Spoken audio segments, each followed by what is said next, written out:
a ver es a conocernos un poco sobre el manejo y el funcionamiento de la estación meteorológica. Entonces, se considera una estación meteorológica toda la instrumentación que sirve para medir algún parámetro meteorológico de superficie. Cuando hablamos de parámetros meteorológicos de superficie, estamos hablando de temperatura del aire, humedad del aire, velocidad y dirección del viento. Podemos medir radiación solar, radiación ultravioleta. Podemos medir también la temperatura y humedad del suelo. Entonces, dependiendo del tipo de estación meteorológica y del fin, del uso que se le vaya a dar, se va armando según los componentes. Nosotros aquí podemos observar que existen equipos meteorológicos convencionales y equipos meteorológicos automáticos.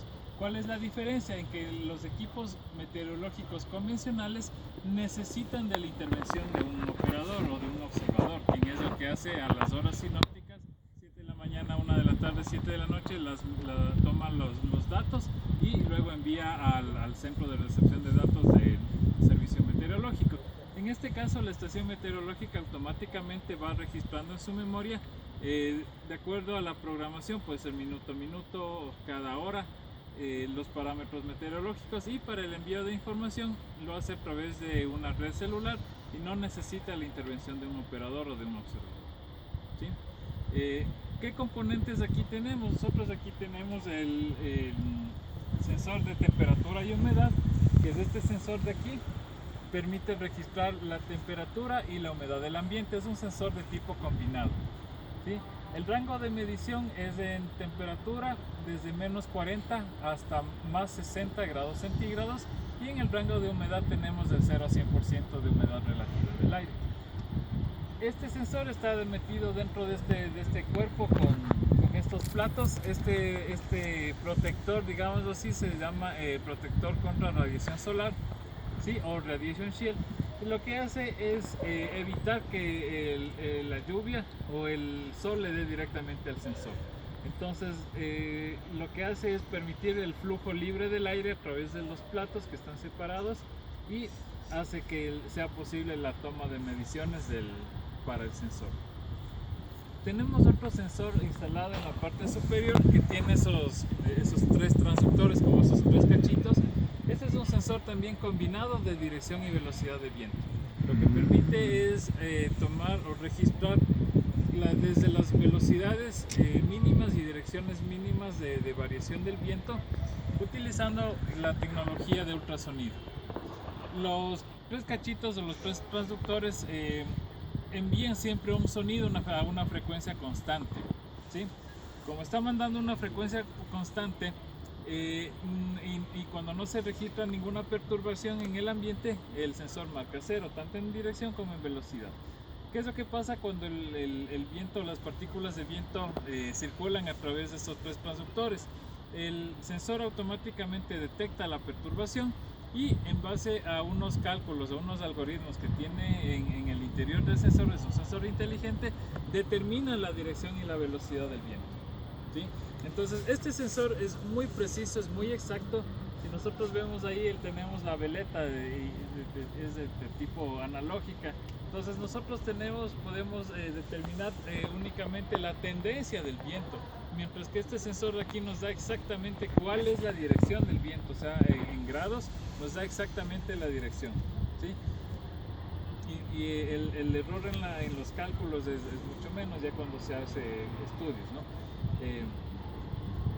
Todos estos sensores están conectados acá a este gabinete, que en su interior tiene el data logger. El data logger es el registrador de datos. Este registrador de datos lo que hace es grabar todas las mediciones que va tomando, ¿sí? Tenemos nosotros aquí, este de aquí es el sensor de presión barométrica. Es un sensor de tipo, digamos, de tipo de uso industrial. Se puede configurar este equipo para usar en cámaras de presión. Se lo puede meter dentro de cámaras de presión, muy usado en lo que son aplicaciones industriales, o también se lo puede configurar para aplicaciones aeroportuarias, porque en las aplicaciones aeroportuarias uno de los parámetros principales es la presión barométrica, la presión atmosférica. ¿En qué unidades nos da? Este de aquí nos da unidades en hectopascales. Entonces estamos trabajando en hectopascales para determinar la presión barométrica. ¿Sí? Tenemos aquí, este es el módem de comunicación de datos, envía la información directamente, en este caso está enviando al INAMI, le está enviando cada 5 minutos la información de cada minuto. Se hace un archivo, la estación automáticamente recopila la información de cada minuto, hace un archivo y lo envía al INAMI donde es procesada la información. ¿Sí? El día de hoy lo que vamos a aprender es a descargar los datos de la memoria, porque también todo lo que envía la estación va grabando, o sea, envía y graba, independientemente, ¿no? O sea, si no puede enviar la información, se produce un error, pasó algo con la operadora o algo con el módem, automáticamente de que envíe o no envíe, siempre va a grabar la estación, independientemente del envío. Tenemos aquí la parte eléctrica de la estación. Este de aquí es el regulador de carga o controlador de carga. Lo que permite hacer el regulador de carga es controlar la carga que recibe el panel solar hacia la batería. ¿Sí? En la parte inferior tenemos una batería. Lo voy a abrir, sí tiene la es una de estas dos. Porque sí me dio también plomo. Digo, sí, esta Plomo sí, debe ser, loco.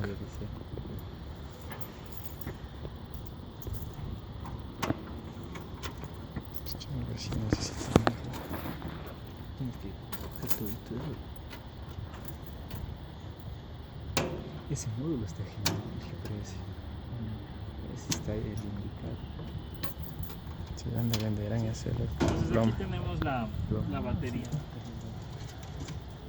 Entonces esta batería lo que permite es la alimentación de toda la estación meteorológica con cada uno de sus sensores.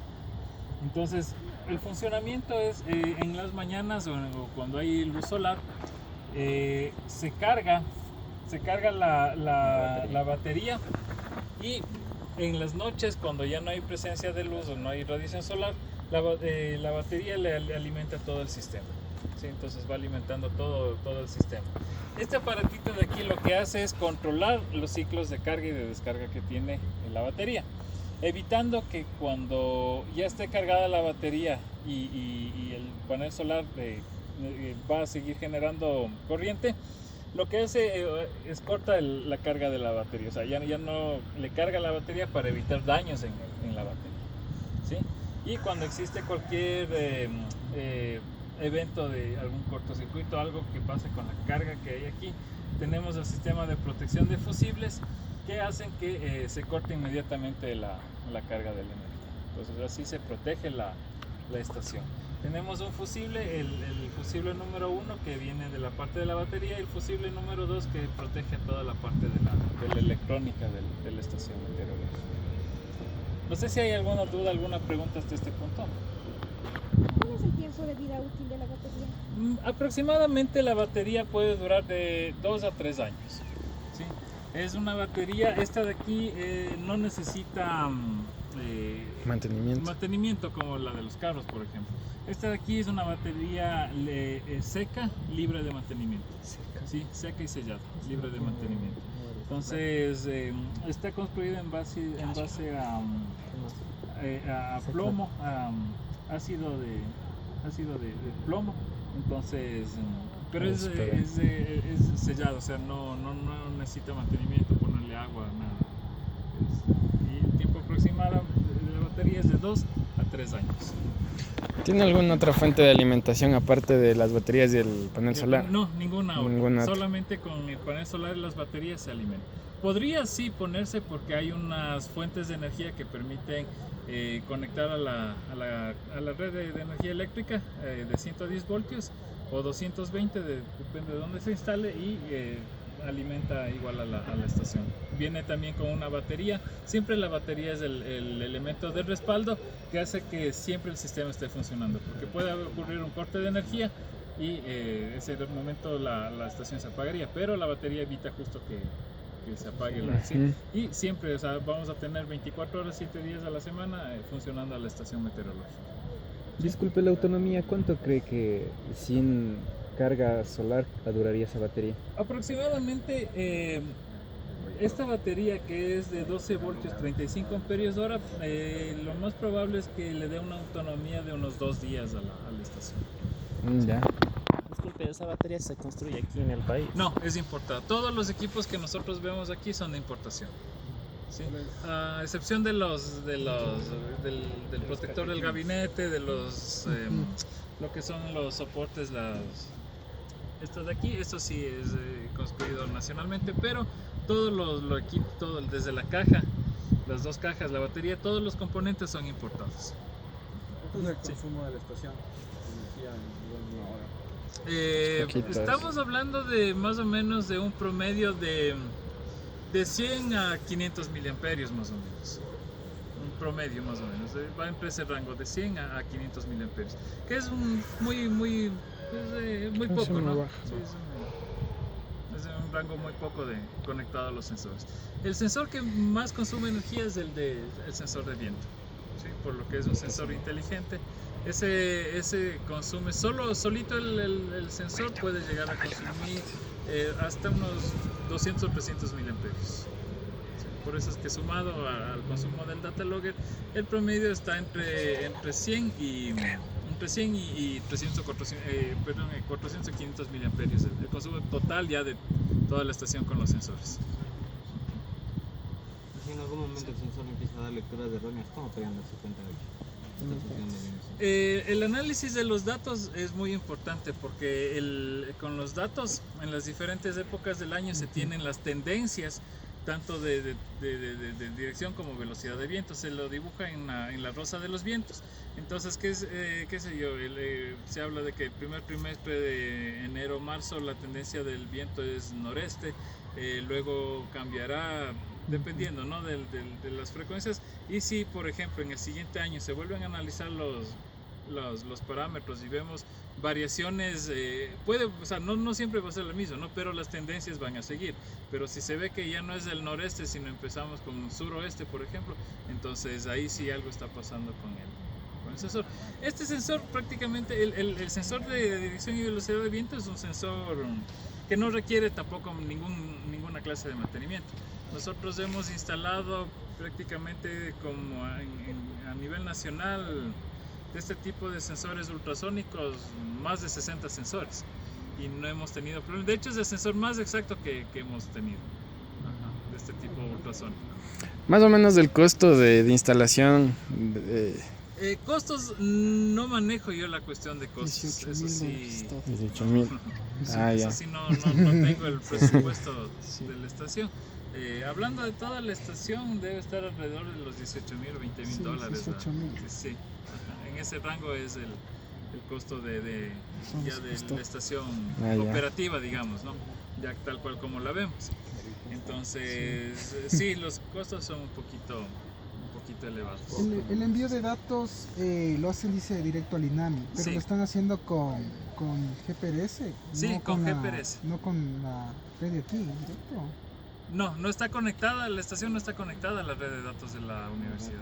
Lo hace a través de Y a GPRS. eso no le dijo a Rodrigo eso de aquí está cancelando lo del chip. En el contrato está ¿O un cómo año. es? Sí, Un está año, un año ya. de transmisiones que lo cubrimos nosotros como. Ya. Y el Sí, como volumen de proveedores. datos que maneja es... Se carga $6 al chip mensuales. Para anotarle que hay que Sí. hacer eso el otro año. Sí, el próximo año sí, en lo que es cuestión. Transmite los datos cada cuánto tiempo. Cada 5 minutos. Cada 5 minutos. Ya. ¿Y cómo está mandando? ¿En qué formato? Hay un formato que fue diseñado por INAMI, se llama el formato F10, en el cual cada uno de los parámetros, por ejemplo, haremos de temperatura, cómo se transmite máximo y mínimo y promedio, se envía con unos códigos, con una cabecera diseñada por INAMI. Ajá. Y también se transmite el estatus del sensor.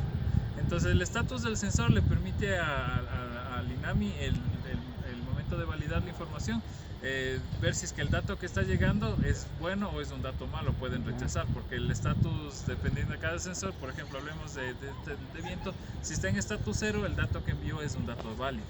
Pero por ejemplo, si ya tenemos un dato de viento con estatus 3 o un estatus diferente al 0, entonces quiere decir que esa medida ya no es válida. Entonces ese es un mecanismo de validación que tiene, en este caso el INAMI, para un primer filtro, digamos, de la información para poder validar la información que está llegando a las bases de datos. Y otra preguntita, muy aparte del INAMI, ¿no nos pueden hacer un envío a nosotros también? Porque si no nos toca a nosotros, como dueños de la estación, pedirle al INAMI los datos. Así es.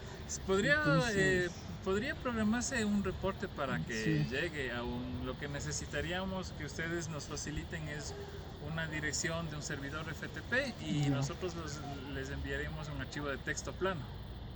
Podemos enviarle lo mismo que se envía al INAMI, pero en un archivo de texto plano. Sí, incluso podemos obviar la cabecera. Ujú. Entonces podemos enviar temperatura promedio máximo mínimo, Ya. igualito cada 5 minutos al INAMI. Ahora, lo que sí es que al hacer este envío, ahí sí se incrementan los costos de transmisión. Ah. Porque ahorita está considerado el uso para, o sea, lo que estamos nosotros pagando, estamos pagando para el tamaño del archivo del F10 del INAMI. Entonces, habría que ver cuánto más consume para el reporte. Ya. Sí, en eso no habría problema. Lo que la estación transmite puede transmitirse a varios servidores, eso no es problema. Entonces ahí ustedes recibirían en su FTP la información. De hecho, en la Universidad Politécnica Salesiana de Cuenca, ellos tienen una red de 16 estaciones meteorológicas alrededor de toda la provincia de La Suay. Y ellos sí están recibiendo en su servidor la información. Esas estaciones fueron adquiridas por el INE, por el Instituto de Energías Renovables, y luego les pasaron a manos de la universidad. Entonces ahí también es la misma estación, manejan allá. El mismo tipo de estación. Y la pregunta del millón, ¿por qué el INAMI puso sus equipos aquí si nosotros compramos una nueva? El INAMI, lo que entiendo es que hay un convenio entre la Sí, universidad y el INAMI, o sea, ese convenio, entonces el convenio entiendo que es, ustedes ponen la automática y ellos ponen toda la cuestión convencional. Ajá. Por eso es que pusieron. Ahora, estos equipos de aquí necesita que alguien venga Sí, a eso tomar sí los tenemos. datos Sí, está bien. incluso en la noche, ¿no? En la Porque noche. son las horas sinópticas, 7 de la mañana, 1 de la tarde, Pero, 4 y 7 sí. de la noche. En todas las estaciones del INAMI están así, es doble, automática. Y...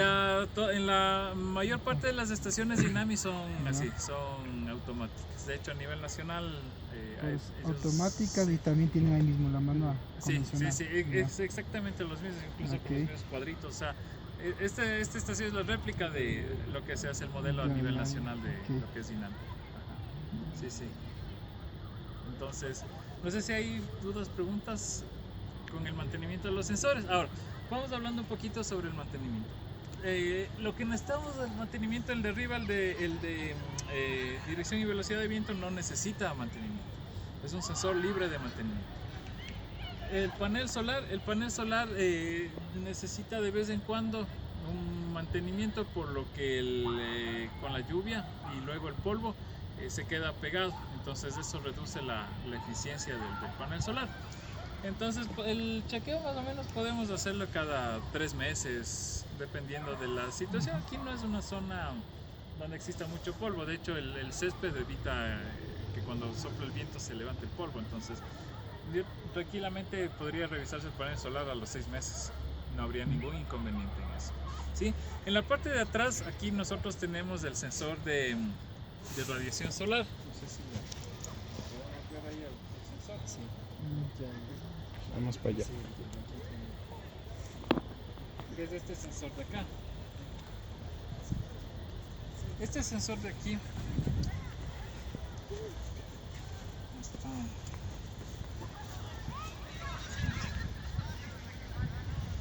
Este sensor de aquí mide la radiación solar global de lo que se llega a la Tierra, ¿no? De los rayos que llegan a la Tierra.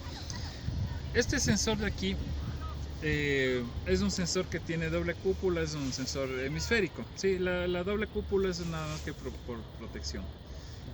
Lo que hace es un sensor hemisférico que mide lo que de 0 a 180 grados, o sea, lo que sale desde que sale el sol hasta que se oculta el sol. Sí, este sensor siempre va a estar orientado o al norte o al sur, dependiendo del lugar de instalación. Entonces ahorita estamos orientados al norte. El norte siempre, esta caseta que está ahí, esa caseta blanca que nosotros vemos al otro lado, es nuestra referencia hacia el norte, donde debería estar orientado.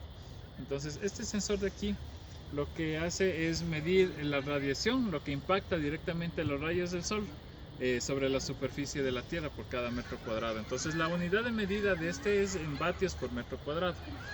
Entonces más o menos dependiendo, por ejemplo, si ahorita nos conectamos a la estación y medimos la radiación, debemos tener una radiación de aproximadamente unos 400 vatios. Cuando está a pleno sol, al mediodía, en el impacto podremos llegar a tener radiaciones hasta de 1200, 1300 vatios por metro cuadrado, lo que indica un alto índice de radiación. Hay otros sensores de tipo que miden la radiación prácticamente UVA, UVB y la UVE. Entonces descompone la radiación, no lo hace como este que me da un solo parámetro de la radiación global, sino que este descompone en varios tipos de radiación. Entonces ahí me permite saber qué radiación está llegando, el índice de radiación UV que se determina. Sí, y hay uno que es el VE, que cuando es muy alto, ese indica el grado de enrojecimiento de la piel. Entonces ya son sensores mucho más avanzados que permiten ya otro tipo de aplicaciones, ya un poco más hablando hacia la cuestión medicinal, ¿no? El enrojecimiento de la piel. Se utiliza mucho para el estudio de lo que son los bloqueadores solares, ¿sí? A este sensor se lo puede complementar con un sensor que se llama el de radiación reflejada, que nos permite la radiación reflejada obtener los índices de evapotranspiración para las cuestiones de agrometeorología. Entonces los índices de evapotranspiración es cuánta agua se absorbe de las plantas, ¿no? Lo que transpiran las plantas en base a la radiación solar. Entonces son muchas las aplicaciones que se pueden, los cálculos que se pueden hacer en base al dato que nos da este sensor de aquí, que es muy importante en el uso de la cuestión meteorológica, saber la radiación solar que está impactando sobre la superficie de la Tierra. Es el espectro de luz que mide todo el rango, mide parcialmente. No mide, me parece, no estoy muy seguro, pero empieza a medir. Este es un sensor de clase 1, me parece que es. Me parece que empieza a medir desde los 280 nanómetros. Ya está. Buena pregunta. Porque hay algunos que solo miden hasta 2000 y otros que miden hasta los 5000. Sí, depende de la. Sí, ya voy a revisar en los catálogos. Está la radiación solar o sea, el rango del espectro de luz que mide este sensor. ¿Sí está funcionando? Claro, ya la estación está operativa, ya nos vamos a conectar a la estación. Pero me refiero a que no es necesario que esté calibrado. Que no es calibrado. Está nivelada. Sí, sí, es por el soporte. Lo que pasa es que el momento en que se instala, siempre cuando funden no es que le funden, Claro. sí, y ahí tiene. No tiene un tornillo de ajuste. Sí, tiene Yo creo que eso más bien tocaría. Es que toca ahí sí desmontarle todo. Sí, porque tiene dos de soporte y tiene estos de aquí de ajuste. Entonces necesitaríamos. ¿Qué rango de error tiene cuando no está calibrado? Prácticamente lo que tiene que estar la burbujita, como es un sensor hemisférico, entonces mide todo, no le afecta mucho lo que está desviado. Como la estación totalmente. Ahí está, o sea, mientras esté la burbujita dentro del círculo, ahí está. Sí, exactamente, entonces no habría problema. Ahí está la verdad. Ahí tiene un nivel, es un nivel, exactamente, es un nivel.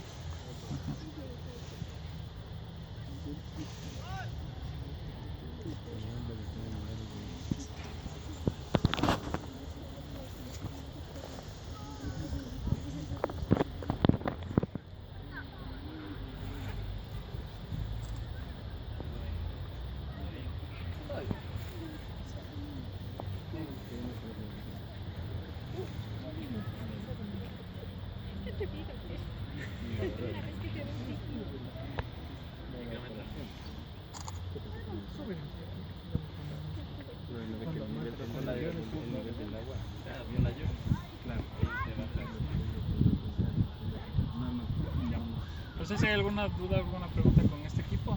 Y tenemos pluviómetro, no tenemos, ¿no? Ya está. Ah, ya. Este de aquí es un pluviómetro automático. Lo que hace es contar o medir la lluvia que cae por cada metro cuadrado de superficie. Entonces la unidad de medida es en milímetros por hora o por minuto, dependiendo de cuánto se esté midiendo. Nosotros la información que se va enviando y que se está guardando, nosotros hemos guardado dos, una en milímetros por minuto y el otro dato es en milímetros por hora, para determinar la precipitación líquida. Este equipo de aquí lo que tiene es un sistema de basculación, tiene unas dos especies de cucharas que cada tip que da es como un sub y baja. Se llena una cucharita por el peso del agua, hace que caiga y cuenta 0.1 milímetros de lluvia. Entonces cada vez que se produce una basculación, el equipo va contando 0.1 milímetros de lluvia. Cuidados que se debe tener con este equipo es que la rejilla, muchas veces aquí vienen los pajaritos y se sientan y van ensuciando. Entonces siempre hay que ver que el embudo colector, que es este de aquí, si está sucio, se desmonta y se puede limpiar. Entonces con una llave, me parece que es la llave número 8, se sacan los tornillos, se saca el embudo y se lo lleva a limpiar. ¿Es por qué? Porque cualquier obstrucción puede hacer que el pluviómetro deje de contar. Entonces siempre hay que ver esta rejilla de aquí, también se saca. Se saca esta rejilla, entonces se puede limpiar.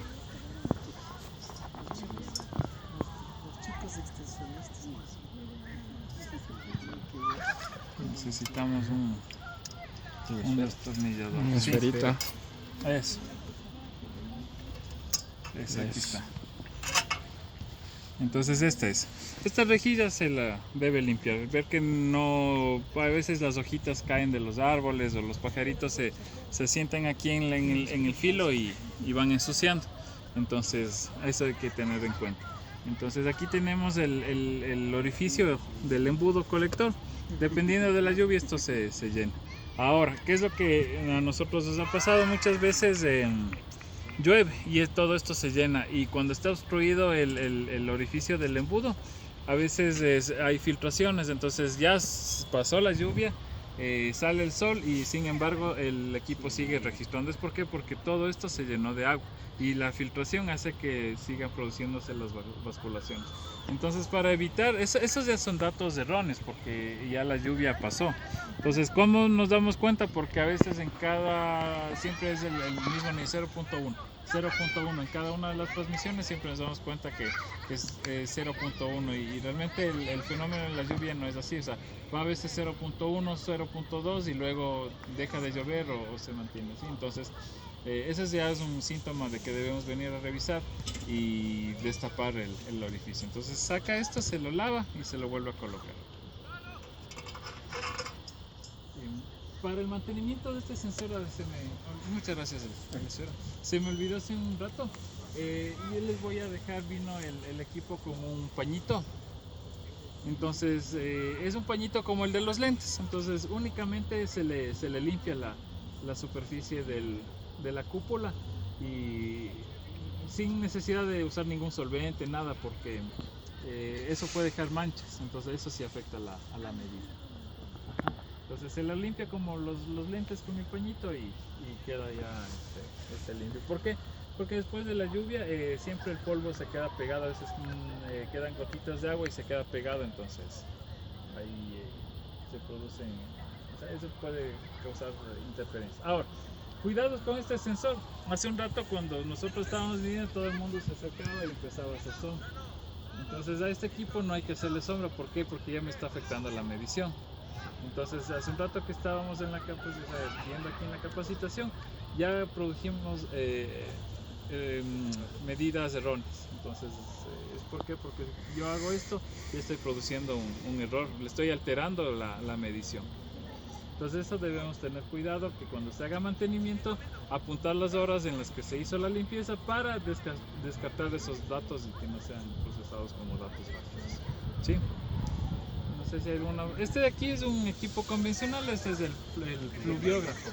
Este lo que hace es determina la intensidad de la lluvia, entonces tiene adentro un papel milimetrado, entonces va registrando la intensidad de la lluvia. Este de aquí, donde están aquí, este de aquí es un pluviómetro convencional, lo que hace lo mismo los dos, pero la diferencia es que adentro él tiene un contenedor, una botellita, entonces cogen y eso ponen en una pipeta y ven cuánto ha llovido. Tenemos aquí el heliógrafo. Disculpe. Sí. Una pregunta, no sé, lo que pasa es que cuando nosotros sabemos venir a medir, fue un día que hubo bastante lluvia y le pusimos desde 0, pero solo llega hasta 9.7, no llega hasta el 10 que debe llegar y luego bajar, no hay problema en eso. Eso sí tendrían que hacer la consulta al INAMI. Estos equipos estos convencionales sí son del INAMI. Entonces ahí deberían comunicarse con el ingeniero Jorge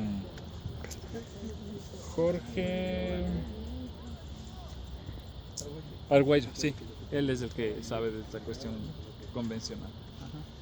Este de aquí es el heliógrafo, lo que hace es medir las horas de sol. Entonces, en base a la medición de esta cinta va quemando. Entonces, ustedes pueden ver aquí, ya está esta cinta, ya tiene una parte quemada. Entonces, lo que determina este aparatito, esta bola de cristal, permite determinar las horas de sol. Ajá, entonces va quemando de acuerdo en la mañana o en la tarde, va quemando este cartoncito que tiene ahí.